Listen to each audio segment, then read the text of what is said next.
मनुष्य पूछता है टेंशन कैसे खत्म करे। मैं कहता हूं टेंशन को खत्म मत करो, उसे समझो, क्योंकि जिसे तुम समझ लेते हो वह खुद ही गिर जाता है बिना किसी लड़ाई के।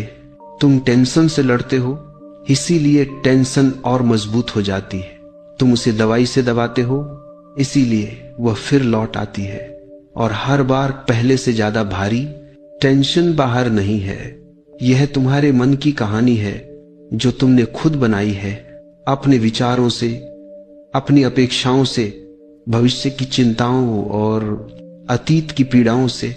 समझो, टेंशन स्थिति से नहीं होती बल्कि तुम्हारे विचारों की व्याख्या से होती है।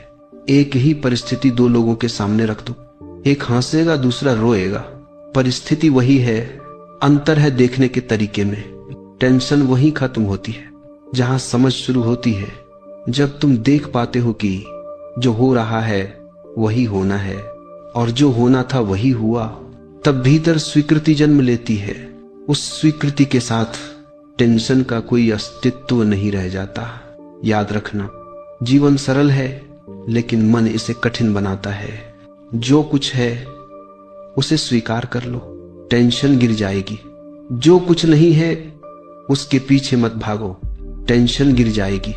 जो तुम्हारे नियंत्रण में है उसे करो, और जो नहीं है उसे जाने दो। टेंशन स्वयं समाप्त हो जाएगी। दवाई शरीर को शांत कर सकती है पर मन को नहीं। मन को शांत करती है समझ, और जब समझ आती है तुम पाओगे शांति बाहर नहीं, शांति तो हमेशा तुम्हारे भीतर ही थी।